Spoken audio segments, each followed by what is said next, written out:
Meus amados, tem dias que são mais puxados e difíceis do que outros dias, e às vezes a gente tem motivos de dobrar o joelho em oração para pedir a Deus que derrame mais graça sobre nossas vidas. Hoje foi um dia assim, né? Pastor às vezes vive dias onde a gente se alegra com o nascimento, se entristece com morte, né? Tem que consolar corações de pessoas partidas, e Deus em tudo isso é misericordioso e renova as nossas forças. Eu gostaria de lembrar você, antes de ouvirmos a palavra de Deus, temos um momento de intercessão e colocar algumas coisas diante de Deus, orarmos uns pelos outros. Pegando já, deixa como é que está a sua experiência de oração pela sua família secreta de oração, né? A família que ora por nós trouxemos uma lembrança e colocamos na caixa, e até sair ali eu vi que a família não pegou. Então queria avisar que tem lá uma lembrancinha de gratidão, porque eu sei que vocês estão orando pela nossa família, e eu gostaria que a gente pudesse colocar diante de Deus, de fato, aquela pessoa, aquela família que o Senhor nos confiou, para que a gente pudesse interceder ao Senhor pela bênção da família, pela comunhão da família, dos pais e filhos, do marido e mulher, pela edificação da família, povo de Deus, igreja do Senhor. Então eu queria estimular você a orar, a colocar-se diante de Deus todos os dias por aquela família e interceder a Deus por ela. E agradecer também a Deus pela família que ora por você, né? Colocá-la diante do Senhor, para que o Senhor abençoe, para que haja gratidão nos céus, pela comunhão da igreja, comunhão dos santos. Há pessoas que sofrem no nosso meio, não é? Há pessoas que estão em cima de uma cama, há pessoas que precisam da nossa oração para que a gente possa sentir a dor do outro, como povo, como família, como corpo de Cristo. Eu gostaria que nós lembrássemos dessas pessoas que estão passando por alguma aflição, algum sofrimento. A família de Raquel, que perdeu a sua irmã, o choro dos filhos no dia das mães, né? É uma data difícil, e a gente levando uma palavra de que a nossa irmã Iracema foi presenteada por Deus nesse dia das mães, foi levada à presença do Senhor e habitar a glória de forma definitiva. E Deus foi muito gracioso, trazendo consolo, conforto ao coração da família enlutada. Orem pela família, para que Deus tenha misericórdia deles e console e conforte o coração desses queridos, né? Também queria que vocês orassem a Deus, lembrando mais uma vez aqui do missionário Jorge Tais, pela sua saúde, para que Deus possa confortar, consolar, abençoar, dirigir os médicos no tratamento do missionário Jorge Tais, que durante esses dias que esteve no Brasil aqui, teve esse esquecimento pregando na igreja lá em Curitiba, e aqui tratado até pelo Davi Lopes, foi diagnosticado uma possibilidade de um princípio de Alzheimer. Então que a gente ore a Deus pela vida do Jorge Tais. Ele esteve aqui na sexta-feira, não conseguia ter uma conversa, né, acertada, às vezes tentava falar e se comunicar e as palavras não vinham. Então que a gente possa orar por ele, pela sua saúde, pela sua vida também. Ele até nos colocou um desafio, dia 26 de outubro, o Palavra da Vida Nordeste está completando 40 anos de fundação aqui, e ele vai estar aqui e convidou as pessoas a estarem lá nesse dia, para agradecer a Deus por esse ministério que levou tantas pessoas aos pés de Cristo Jesus. Então orar a Deus por isso também. Domingo passado, o final de semana passado, eu não estive na igreja, fui a Brasília para um encontro, 25 anos de formatura da turma SPN em 1987, né? Uma turma que começou com 41 alunos, terminou com 26 se formando, né? E nós conseguimos reunir 12 alunos lá em Brasília, para a gente relembrar o passado, para a gente ver como é que um ou outro está andando no ministério, para que a gente pudéssemos orar juntos. Passamos momentos muito bons e cultuamos a Deus no domingo pela manhã, e à noite pregamos nas igrejas de Brasília, os pastores. Foi muito proveitoso, muito bom. que vocês orem pelos pastores da Igreja Pretendo do Brasil, da Igreja Evangélica Brasileira, para que a gente possa honrar o nome de Cristo.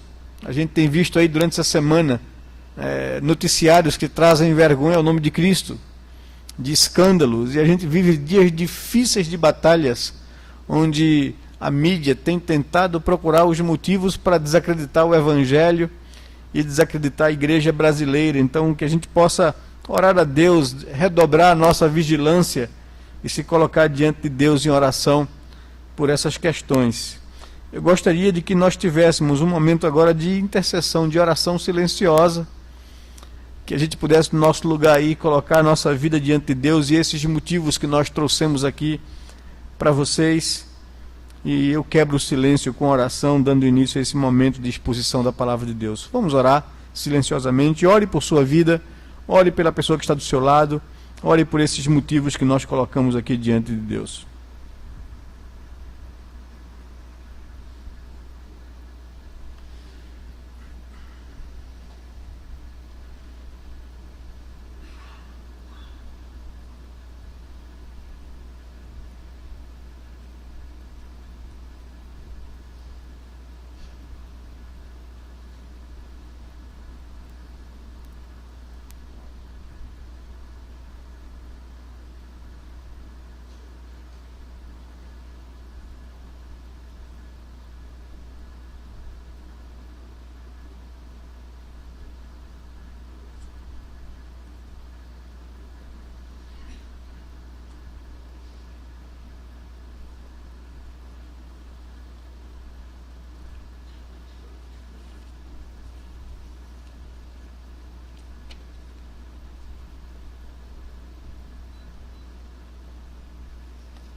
Pai bendito, Deus de amor e misericórdia, nós nos achegamos diante do Senhor como teu povo, tua igreja, a família do Senhor, para juntos levantarmos a nossa voz em oração e clamarmos ao Senhor e intercedermos a Ti, Pai, pelos nossos irmãos que estão enfrentando algum tipo de limitação, de doença, de enfermidade, que estão impossibilitados de estar junto conosco para adorar o Teu nome, Senhor. Queremos clamar por essas pessoas, para que a Tua graça os alcance, os conforte, os fortaleça, os cure com a Tua boa mão, Senhor. Pedir por aqueles que sofrem perdas, dores, pela família de Raquel, Senhor Deus, que perdeu a sua irmã, sua mãe, sua avó, que o Senhor possa trazer conforto, consolo, e que a palavra que foi semeada nos seus corações nessa tarde de hoje possa produzir frutos para a vida eterna. Pai amado, abençoa as nossas famílias, aqueles irmãos que intercedem por nós em oração, aqueles que o Senhor nos confiou para intercedermos por Ele e colocar as suas vidas diante do Senhor. Fortaleça os nossos laços, ó Senhor Deus, como igreja, como povo do Senhor, para que possamos ser corpo, para que possamos ser povo de Deus, para que possamos sentir compaixão e misericórdia uns pelos outros e nos envolvermos para o bem-estar de cada um de nós, ó Pai amado, pois lutamos a mesma luta, enfrentamos o mesmo inimigo, temos o mesmo objetivo de viver a nossa vida para a glória do Teu nome. Queremos clamar ao Senhor para que o Senhor possa fazer conhecido o Teu nome no nosso país, usando a Tua igreja, visitando o Teu povo, derramando da Tua graça e do Teu Espírito sobre a Tua igreja nesses dias, para que ela seja uma igreja comprometida, profunda, na sua vida com Deus e com a Sua palavra, para que não haja, Senhor Deus, escândalos no meio da Tua igreja, para que o Teu nome não venha a ser envergonhado entre os gentios. Clamamos ao Senhor pela Tua intervenção e misericórdia, Senhor Deus, pelas nossas congregações, pelos trabalhos que estão sendo plantados, para que o Senhor faça crescer o Evangelho, que o Teu nome seja conhecido nesses lugares, nessas cidades, Senhor Deus. Também colocamos diante do Senhor a vida dos pastores no Brasil, para que o Senhor visite esses homens, para que sejam fiéis na pregação, na exposição da Tua palavra, e que conduza a Tua igreja por caminhos retos e sólidos, ó Senhor. tenha misericórdia das nossas vidas e nos lave dos nossos pecados.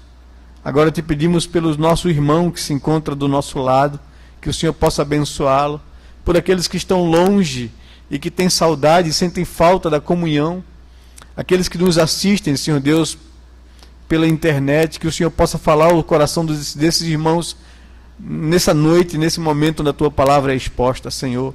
Fica conosco e que o Teu Espírito Santo fale ao nosso coração, que o Senhor mesmo nos limpe e nos lave de todo e qualquer pecado que haja na nossa vida, para que não tenhamos impedimento de ouvir a Tua voz.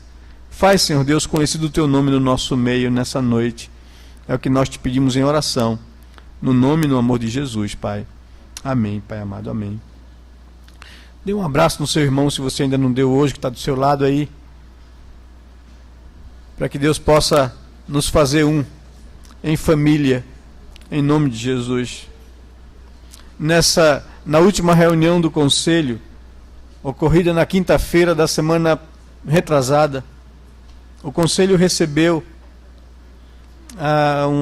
uma solicitação de jurisdição ex officio da família Serra. O presbítero Franklin, com a sua esposa Roseli, em nome dos seus filhos que estavam viajando, o Davi, que mora no Canadá, está estudando, e a Nina, que estava de viagem, para serem recebidos como membros da nossa igreja, por estarem aqui há mais de um ano, e eles foram recebidos com muita alegria no conselho.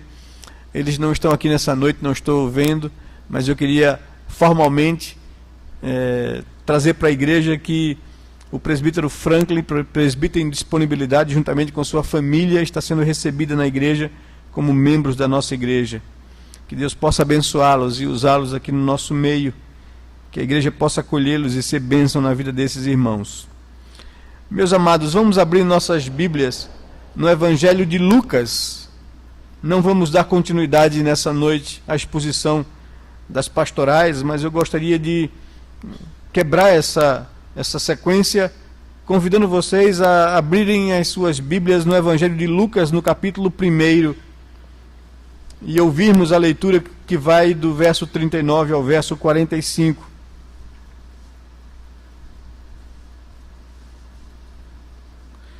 Evangelho segundo Lucas, capítulo 1, versos 39 a 45, nos diz assim a palavra de Deus. Naqueles dias, dispondo-se Maria, foi apressadamente à região montanhosa, a uma cidade de Judá. Entrou na casa de Zacarias e saudou Isabel. Ouvindo a saudação de Maria, a criança lhe estremeceu no ventre.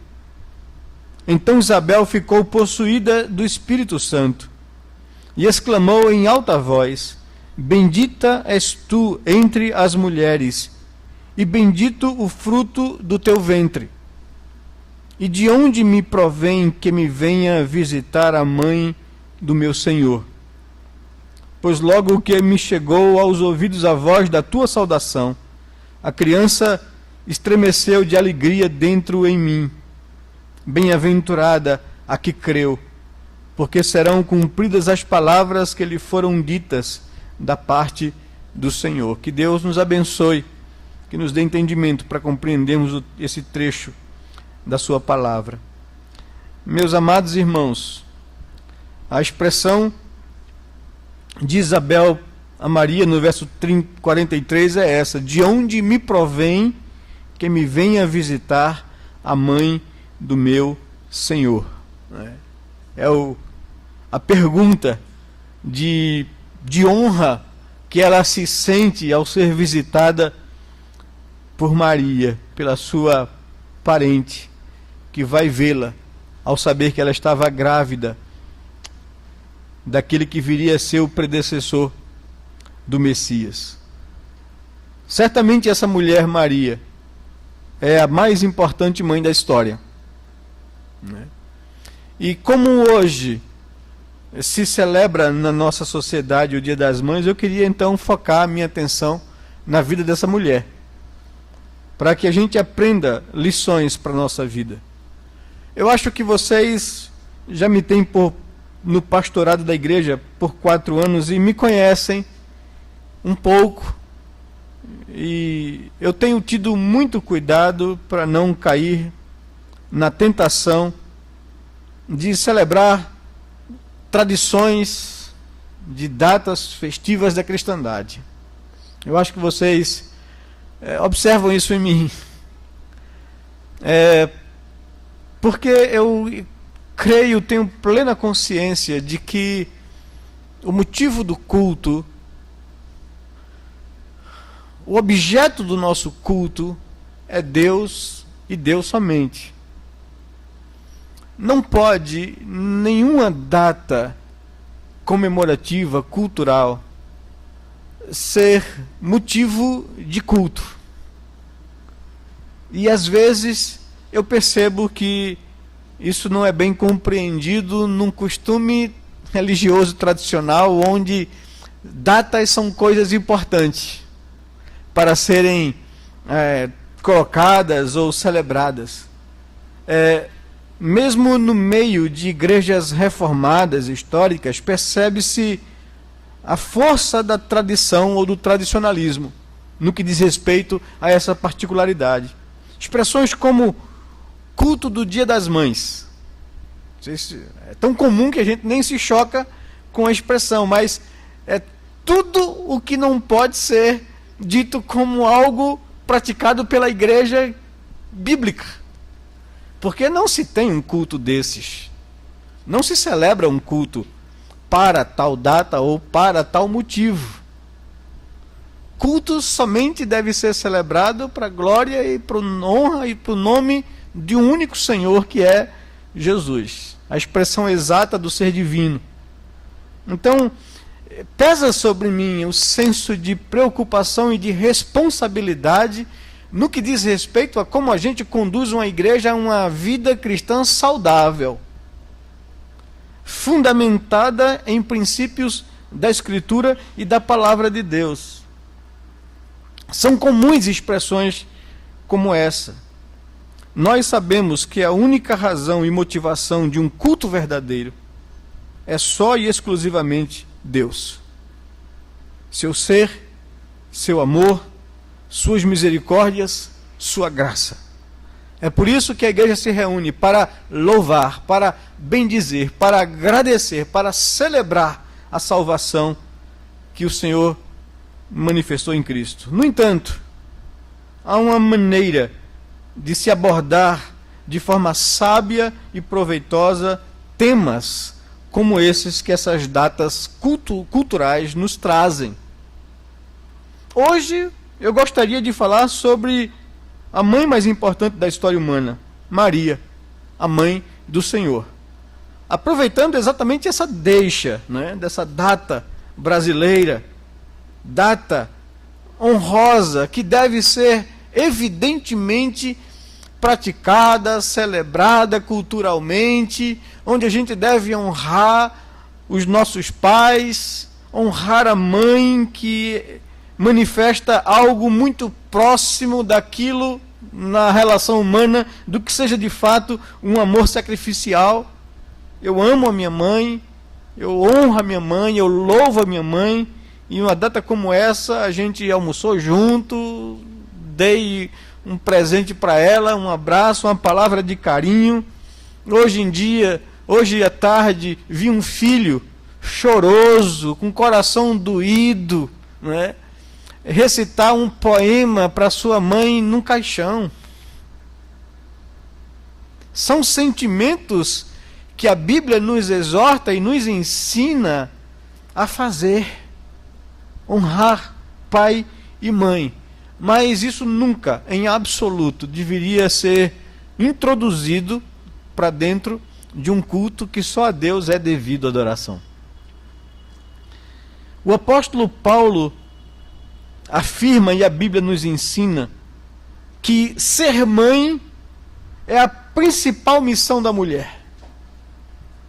Nesse texto que nós lemos aqui, encontramos Isabel, ao receber a visita da jovem mãe Maria, sua parenta, que saiu de sua casa para visitar Isabel, numa demonstração de carinho, de cuidado, de atenção, ao ser informada pelo anjo do Senhor de que Isabel daria à luz a um filho que seria o precursor do Messias, da qual Maria fora escolhida para ser mãe.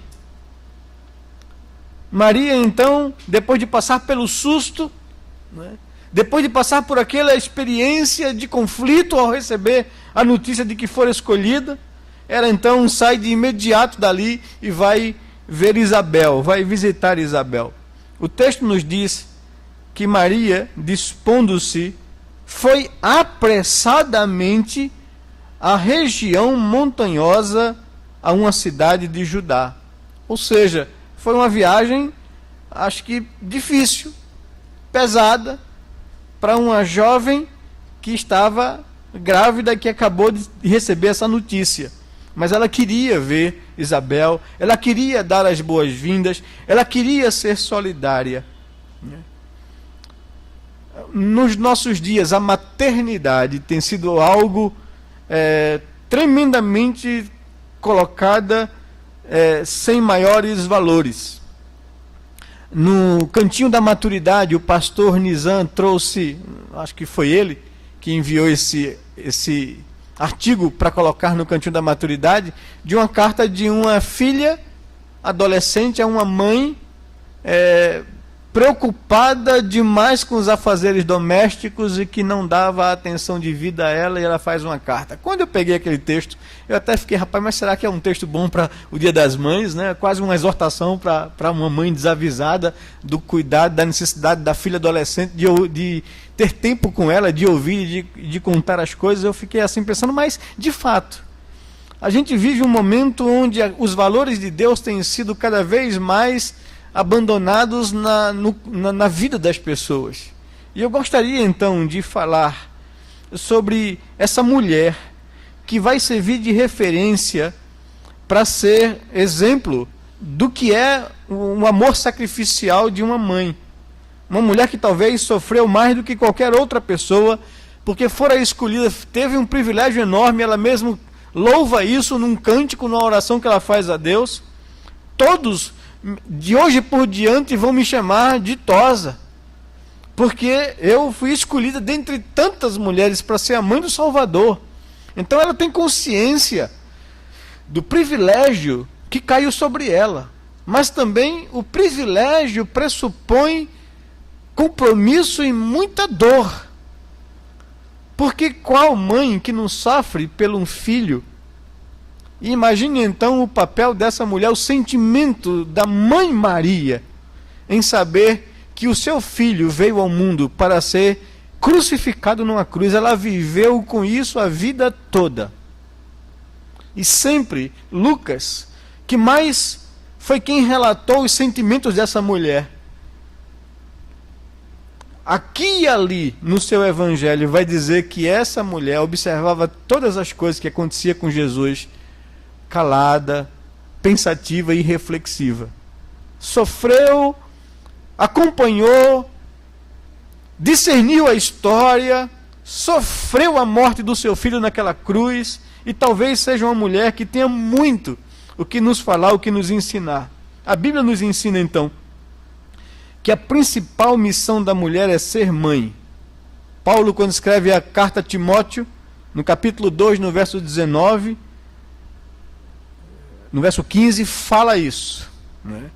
Que as mulheres lá em Éfeso estavam postulando, estavam desejando assumirem compromissos e responsabilidades que não lhes dizia respeito. E Paulo então escreve a carta, e naquele trecho ele exorta as mulheres a não usurparem algo que não foi dado a elas. Ou seja, a liderança, a condução e o pastorado da igreja ali em Éfeso. Que elas foram criadas por Deus para serem auxiliadoras dos seus maridos, e não cabeça deles. Paulo então corrige as mulheres, e no final ele diz que a missão principal que Deus concedeu à mulher é ser mãe. Adão, e Paulo faz uma referência à criação, se você ler o contexto. Adão, ao receber de Deus a notícia que na sua misericórdia ele enviaria o Salvador para desfazer as obras da serpente, através da descendência da mulher, ao tomar essa informação ali, após a queda, a primeira reação de Adão foi colocar o nome da sua esposa, Eva. Até então ela não tinha nome. Mas quando ele recebe essa notícia de Deus, ele coloca o nome da sua esposa Eva por ser mãe de todo ser vivente. A alegria, a esperança que foi renovada no coração de Adão foi essa ao receber a notícia que da mulher o Senhor faria vir aquele que esmagaria a cabeça da serpente. A missão de mãe realiza toda mulher. Exemplos bíblicos desse sentimento da necessidade da mulher de ser mãe, da maternidade, é visto em Ana, mãe de Samuel, quando, chorando por sua esterilidade, pede a Deus que lhe conceda a bênção de um filho, e roga a Deus, e chora a Deus, e ora a Deus por isso. Deus lhe concede um filho, e ela consagra esse filho a Deus. Depois de desmamá-lo, né, ela traz ele ao templo para que ele fosse educado pelo sacerdote para ser um homem de Deus. Isso aqui é um amor sacrificial. O amor materno não é egoísta. E Ana demonstra isso quando ela compreende o valor disso dado por Deus.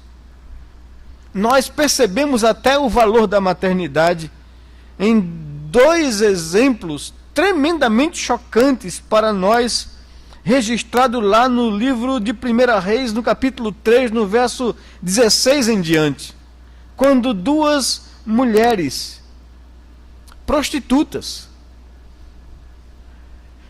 engravidam e compartilham o mesmo quarto, e engravidam na mesma época, e têm os seus filhos no mesmo momento. À noite, acho que seguidamente ao parto, exaustas, cansadas, adormecem com os seus bebês de lado. Uma vida desconfortável, uma vida arriscada que lhes trazia um rótulo terrível e rejeição pela sociedade, pela vida que elas escolheram viver. E tudo que aquelas mulheres não precisavam na sua vida de prostitutas era filhos. Um filho era um problema, uma gravidez para uma mulher que vivia de prostituição era um problema. E aquelas mulheres engravidaram e tiveram filhos. Não optaram por aborto, pelo valor que tinham, mesmo sendo prostitutas, da maternidade. E uma cansada, exausta pelo parto, adormece e se vira por sobre o bebê. E ao acordar na noite para alimentá-lo, ela percebe que ela havia dormido por cima da sua criança e sufocado a criança, e a criança morrida. No desespero daquela mãe, ela vai e troca o seu bebê com o bebê da outra colega. Bota o bebê morto nos braços da colega e tira o bebê da colega e vai amamentar. Parece uma coisa incrível. É até um testemunho chocante. Porque se a gente for parar para refletir sobre o texto, se trata do povo de Deus, de Israel. E aí surgem perguntas à nossa mente. E no meio do povo de Deus havia prostituição? E a resposta bíblica é, infelizmente, sim. E a gente observa que muitas vezes não são tão diferentes de nós. quando a gente se depara com os escândalos que enlameiam o bom nome do Evangelho de Cristo Jesus nos nossos dias. Mas é interessante que como a graça e a misericórdia de Deus é manifesta na vida daquelas mulheres que, apesar de optarem por viver uma vida errada, não perderam de vista o valor da maternidade. Vemos duas mulheres desesperadas. Uma que parece ter enlouquecido, que nós a julgamos de cara, sem uma análise mais paciente, como uma mulher má. De fato, a atitude dela não foi boa. Ela prejudicou a colega de profissão e de quarto, com quem compartilhava a vida. Mas o fez no desespero de ter que conviver com o fato dela ter matado o seu próprio filho. Mesmo não sendo ela culpada, mesmo não tendo a intenção de fazer isso. Mas ela, no desespero e na valorização da maternidade, ela quer a criança. Ela quer ser mãe. Mesmo que aquela criança trouxesse para ela problemas com relação à vida que ela optou para viver. Mas ela valoriza a maternidade e ela quer o filho.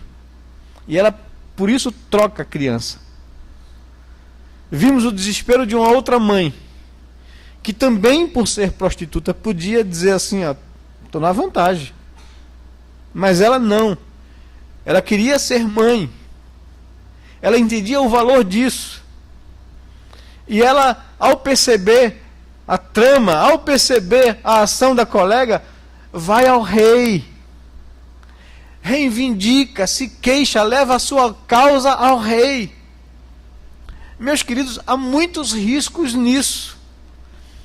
O rei em Israel era rei para não deixar também que o pecado tomasse conta no meio da nação de Israel. Quem vivia uma vida irregular como aquelas mulheres viviam, receberia o juízo do rei.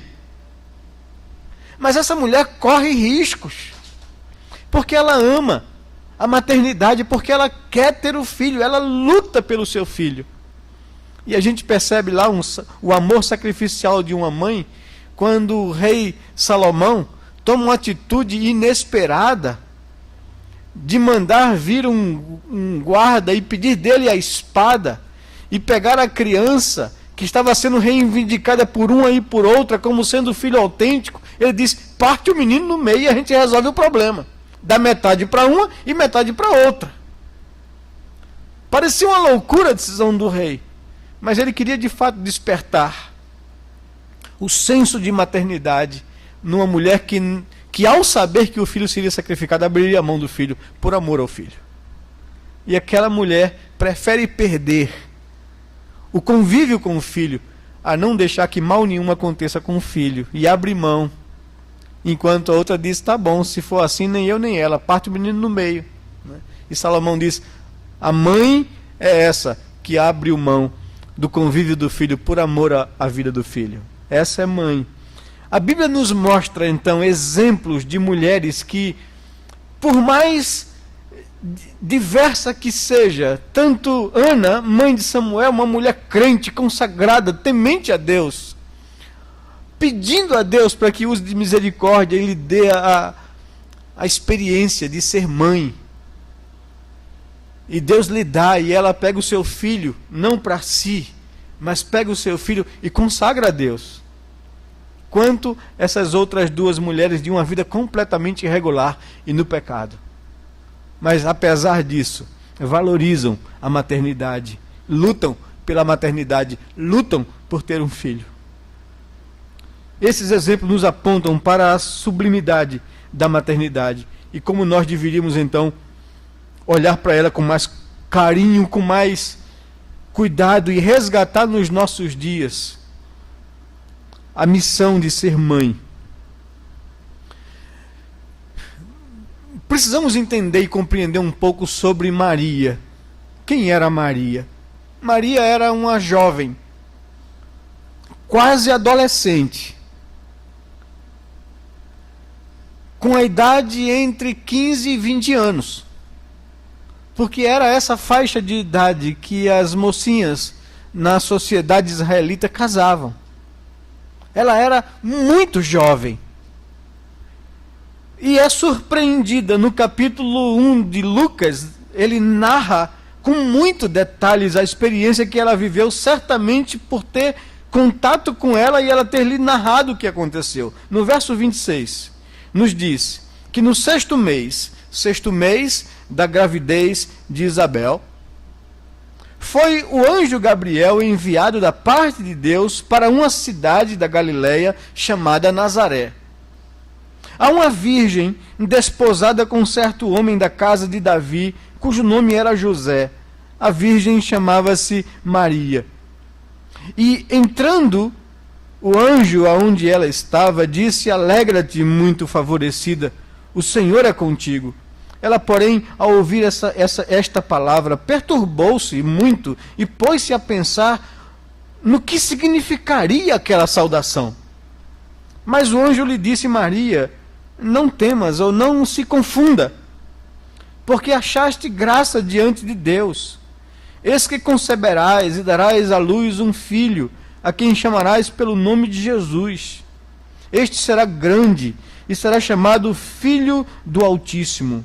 Deus, o Senhor, lhe dará o trono de Davi, seu pai. Ele reinará para sempre sobre a casa de Jacó, e o seu reinado não terá fim. Então disse Maria ao anjo: como será isto, pois não tenho relação com homem algum? Respondeu-lhe o anjo: descerá sobre ti o Espírito Santo, e o poder do Altíssimo te envolverá com a sua sombra. Por isso também o ente santo que há de nascer será chamado Filho de Deus. E Isabel, tua parenta, igualmente concebeu um filho na sua velhice, sendo este já o sexto mês para aquela que diziam ser estéril. Porque para Deus não haverá impossíveis em todas as suas promessas. Então disse Maria: aqui está a tua serva, aqui está a serva do Senhor, que se cumpra em mim conforme a tua palavra. E o anjo se ausentou dela. É interessante, há muitas coisas que nós precisaríamos refletir com mais seriedade sobre a vida dessa mulher ou sobre essa experiência. Era uma jovem. Quando a Bíblia se refere à virgem, está se referindo a essa adolescência e juventude dessa que fora escolhida por Deus. Por que ela foi escolhida por Deus? Não é porque ela não era pecadora, como todos os seres humanos. Ela mesmo fala isso quando irrompe em oração e em cântico a Deus. No versículo 47 do texto de Lucas, ela diz: a minha alma, verso 46, engrandece ao Senhor, e o meu espírito se alegrou em Deus, meu Salvador. O conceito de Maria é que ela era, como toda a raça humana, pecadora e necessitava de um Salvador. Ela faz essa declaração, essa confissão. Ela não se julga melhor do que as outras pessoas. Ela não se julga imaculada, como o Concílio Vaticano II estabeleceu esse dogma à pessoa de Maria, no século XIX já. Ela não se julga imaculada. Ela não nasceu sem pecado. Ela é uma mulher como todos os outros seres humanos debaixo da condição de pecado, fazendo a mesma confissão e a mesma oração de Davi: eu nasci na iniquidade, eu tenho a natureza caída em mim, eu preciso de um Salvador. Ela tem consciência disso. Mas Maria era uma mulher temente a Deus, era uma jovem que andava com Deus, uma jovem que vivia uma vida consagrada a Deus. E diz o anjo: por isso, por perceber esse temor, essa obediência, esse desejo de agradar a Deus, Deus a escolhera. Claro que ela não era única, mas ela era uma das muitas que amavam o Senhor, que temia o Senhor. Eu queria fazer uma pergunta de aplicação imediata à vida das jovens da nossa igreja. Você é uma pessoa pura de coração? Você é uma pessoa que na sua vida procura agradar a Deus com a sua vida? Você é uma pessoa que nos seus relacionamentos você busca santidade? Você seria alguém a quem Deus olharia como a opção de ser a mãe do Salvador? É preciso fazer esse tipo de incursão e de pergunta ao nosso coração. Porque Deus busca verdadeiros adoradores que o adorem em espírito e em verdade. Gente que quer agradar a Deus com a sua vida. Maria era uma jovem que dispôs no seu coração fazer a vontade de Deus. Por causa disso, ela vai se meter numa situação muito complicada. Porque Deus a escolhera para ser a mãe do Messias. E ela fica confusa com isso. O anjo chega para ela e diz: alegra-te, muito favorecida, o Senhor é contigo. E ela, ao ouvir essas palavras, perturbou-se, não sabendo o que isso significava. Mas o anjo disse: não temas, não fique confusa, porque você achou graça diante de Deus. Eis que conceberás, você vai ficar grávida, e vai dar à luz um filho a quem chamarás pelo nome de Jesus. Este será grande, será chamado Filho do Altíssimo. Deus o Senhor lhe dará o trono de Davi, seu pai. Ele reinará para todo sempre sobre a casa de Jacó, e o seu reinado não terá fim. Maria então faz uma pergunta: mas como é que isso vai acontecer? Eu sou uma moça que tenho procurado viver a minha vida para agradar a Deus. Eu não conheço homem, eu não tenho intimidade com ninguém, apesar de ser desposada. Ela era noiva, ela era prometida, ela estava quase casada. O texto começa dizendo exatamente isso no verso 27. Uma jovem desposada com certo homem da casa de Davi, cujo nome era José. Essa jovem se chamava Maria. Ela estava prometida. Já havia acontecido a corte dos pais de José com os pais de Maria, já haviam acertado o dote, já haviam selado o casamento. O jovem José agora volta para a casa dos pais, como de costume, para trabalhar, para montar a sua vida e a sua casa, para um dia vir buscar a sua esposa, a sua noiva. Ela se encontrava nessa situação, e ela pôde, de consciência tranquila diante de Deus, chegar a Deus e dizer: Senhor, como é que isso vai se dar? Como é que eu vou engravidar, visto que eu não tenho contato com homem algum? Deixe-me fazer uma outra pergunta de aplicação. Muitas vezes, os relacionamentos de namoro chegam a um ponto tal que é preciso casar, porque senão a gente vai cometer pecado contra Deus. E quando os jovens chegam a esse ponto de pensar dessa forma, eles já cometeram um pecado contra Deus há muito tempo. O que eles estão querendo dizer é: eu não quero me complicar ao ponto de engravidar minha namorada ou ser engravidado pelo meu namorado.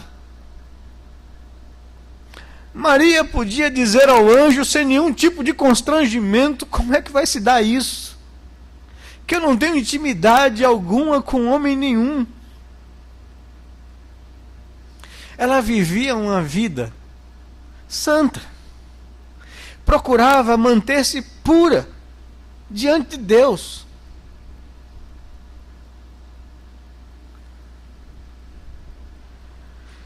O anjo então lhe responde: a maneira que Deus havia escolhido, descerá sobre ti o Espírito Santo e o poder do Altíssimo te envolverá. O ente que nascerá de ti será chamado Filho de Deus. Mas isso traria para a vida de Maria, para a reputação de Maria, para os olhos da sociedade, muitos problemas. E de fato, quando o seu noivo soube que ela estava grávida, ele poderia apresentar uma queixa oficial diante das autoridades, para que ela fosse chamada lá, julgada, e ele então se livraria disso. Mas diz o texto que José, por amá-la, não quis infamá-la e a deixou secretamente. se propôs no coração a quebrar o laço de casamento sem fazer alarde, sem fazer denúncia, porque ele não queria infamar a Maria. E é aí então que ele é visitado pelo anjo do Senhor para dizer a ele: não faça isso, não tema tomar Maria por tua esposa, porque o que dela foi gerado não foi fruto de nenhuma infidelidade, de quebra do compromisso que ela assumiu com você. Ela continua uma mulher que ama a Deus, que teme a Deus, que procura ser santa e ser pura diante de Deus. O que dela, e é por causa disso que ela foi escolhida. E o que dela foi gerado é do Espírito de Deus, não é de nenhuma relação sexual, não é de uma intimidade natural. E então ele a tomou por esposa. Mas ela se dispôs a fazer a vontade de Deus, mesmo que a vontade de Deus implicasse em constrangimento para a vida dela. A disposição do coração de Maria está aqui no verso 38. Ao ouvir toda essa história, ela então diz: aqui está a serva do Senhor, eis aqui a minha vida, Senhor, que se cumpra em mim conforme a tua palavra. Estou aqui à disposição para que o Senhor use a minha vida para a glória do teu nome. E é então daí que essa jovem, entusiasmada com essa revelação, entusiasmada pelo fato de ter sido por Deus escolhida, se percebendo privilegiada por isso, corre para visitar a sua parenta, deveria ser tia dela. Isabel já era uma mulher adulta, não é? Na sua velhice, diz o texto, não era nenhuma coleguinha de Maria, não é? Porque às vezes a gente lê o texto assim e imagina que isso está acontecendo, duas mocinhas compartilhando a gravidez. Não é nada disso. É uma jovem quase adolescente, prometida, desposada a um homem chamado José, que vai visitar Isabel, sua parenta, que na sua velhice, depois de uma história de esterilidade, conceber e dar à luz um filho, porque para Deus nada, absolutamente nada é impossível. É a palavra do anjo a ela. E ela vai então visitar Isabel. E ao chegar lá, ouve da boca de Isabel, uma mulher também crente, uma mulher que viveu a sua vida para Deus, casado com um homem consagrado a Deus, passou toda a sua vida sem ter aquilo que toda mulher mais almeja, a maternidade, um filho. E nem por isso perdeu a doçura, nem por isso deixou de ser grata a Deus. E Deus, por mais que pareça ser demorado, atende o desejo, a oração do coração de uma pessoa que lhe ama. E ele então, na velhice de Isabel, concede a ela o privilégio de ser a mãe daquele que viria a planear o caminho para o Messias de Israel. É uma outra mulher também privilegiada, da qual Jesus mesmo declara que nenhum homem pisou aqui nessa terra semelhante a João Batista. Homem crente, consagrado a Deus, dedicado ao Senhor. Isabel também teve esse privilégio, já na sua velhice, de ser escolhida por Deus para ser mãe de um homem tão importante, de um profeta, que iria preparar o povo, o caminho para a vinda de Jesus. Ela então vai visitá-lo e recebe da boca de Isabel essas palavras, que virou reza. Bendita és tu entre as mulheres, e bendito é o fruto do teu ventre. De onde me provém a honra de que me venha visitar a mãe do meu Senhor? Eita, mulher crente, dá gosto a gente ouvir sentimentos que partem de coração santos, não é? Isabel era uma mulher consagrada a Deus, afinada com Deus, em sintonia com Deus. Era uma mulher que na dispensação do Velho Testamento, onde o Espírito Santo não habitava o coração das pessoas, nesse momento ela foi tomada pelo Espírito Santo de Deus, como em toda a experiência do Antigo Testamento, onde o Espírito Santo vinha, agia e saía. E essa mulher tomada pelo Espírito Santo faz essa expressão, declara isso, exclama em alta voz: bendita és tu entre as mulheres, e bendito é o fruto do teu ventre. E de onde me vem a honra de que me venha visitar a mãe do meu Senhor?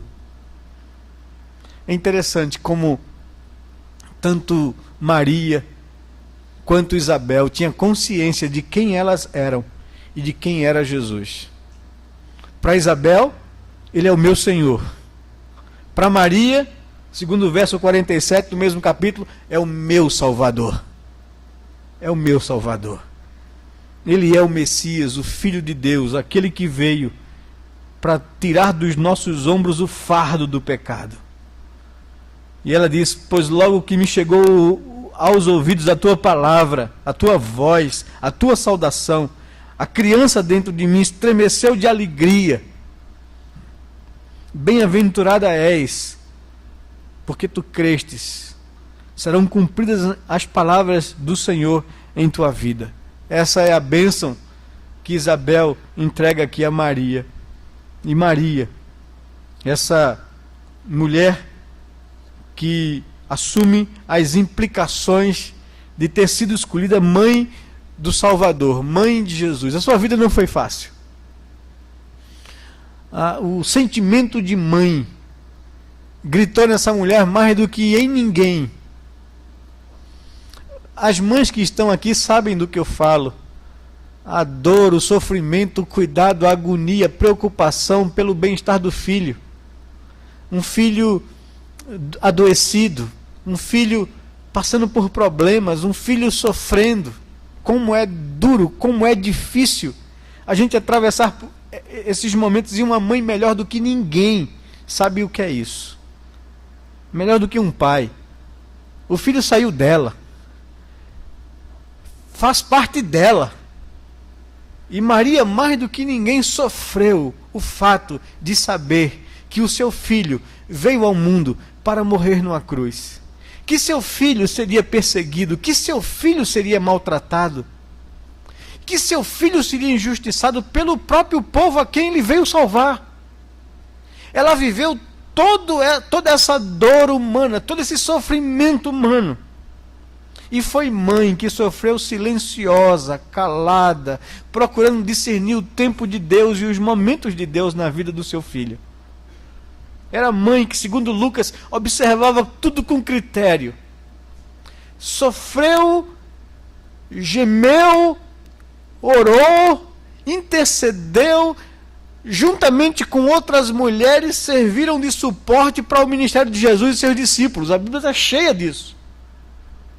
E eu fico imaginando a dor dessa mulher naquela última semana lá em Jerusalém, naqueles últimos dias, onde ela viu o seu filho ser preso, apanhar, ser torturado, chicoteado, desonrado, humilhado, sendo ele quem era, podendo ele não passar por aquilo, mas ele se sujeitou, se submeteu porque era necessário. E aquela mulher viveu tudo isso, presenciou tudo isso, mais do que ninguém, sabe o que é sofrer.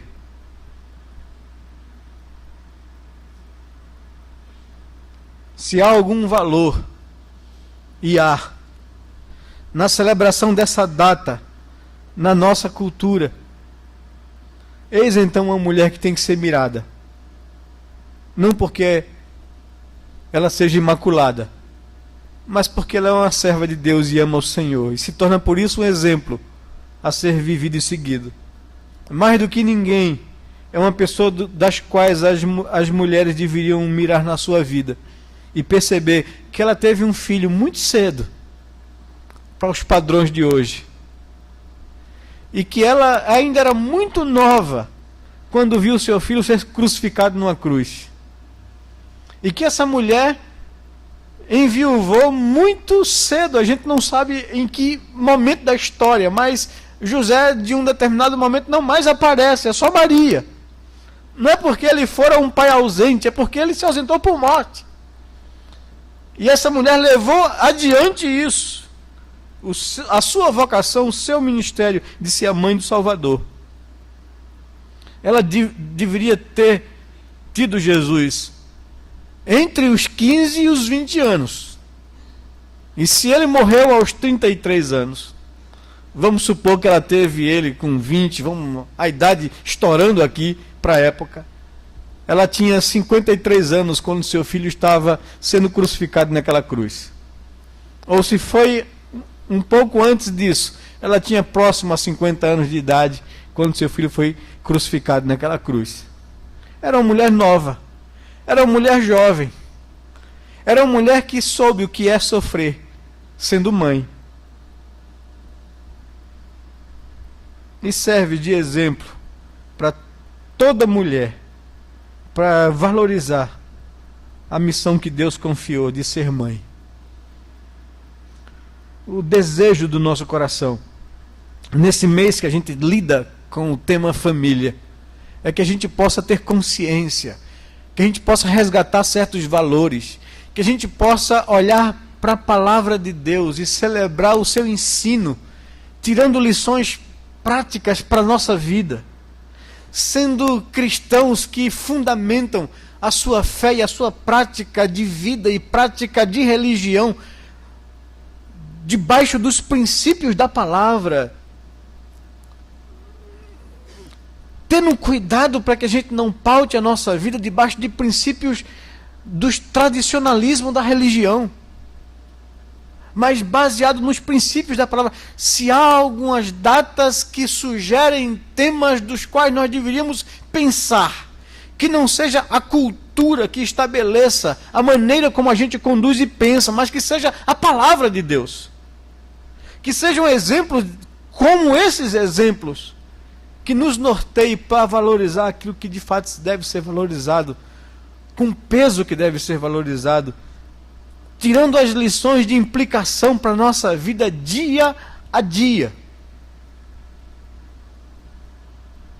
Que Deus possa nos abençoar, que a gente possa forjar jovens mulheres dispostas a fazer a vontade de Deus, dispostas a assumir um compromisso de vida com Deus, do qual o nome dele é glorificado e honrado, das quais Deus possa olhar para a minha vida, para o meu coração, e me ver como uma possibilidade de ser alguém escolhida com um propósito para honrar o seu nome.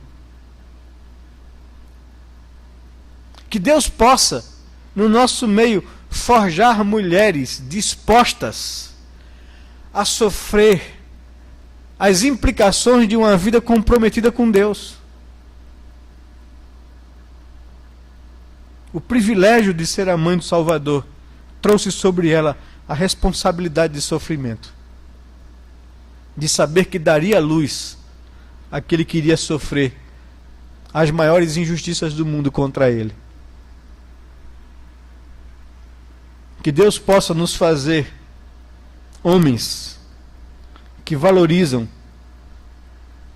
as nossas mulheres, pais presentes na vida de filhas, que servem de um bom referencial de homem. Homens que amam as suas esposas e valorizam as mulheres que Deus colocou ao seu lado na caminhada. Filhos que honram os seus pais, que são bênção de Deus para nos dirigir na vida. É o desejo do nosso coração e a nossa oração para a vida de cada um de vocês. Que Deus possa nos abençoar, que Deus possa nos fazer refletir sobre a sua palavra e colocar, viver na prática das nossas vidas esse compromisso com Deus. Vamos orar, vamos baixar nossa cabeça nesse momento agora, meu querido. Eu queria dirigir a palavra a você, mulher, a você, jovem, solteira. Viva a sua vida para honrar o seu Deus. Não troque o seu Deus por nenhuma pessoa que peça alguma coisa de você que você sabe desagrada a Deus. Que seja o Senhor o teu maior deleite. Que você confie plenamente em Deus, porque Ele conhece os desejos do teu coração. Ele vai te dar aquilo que você deseja, que você precisa, para viver uma vida tal, do qual você vai gozar satisfação e felicidade. As mulheres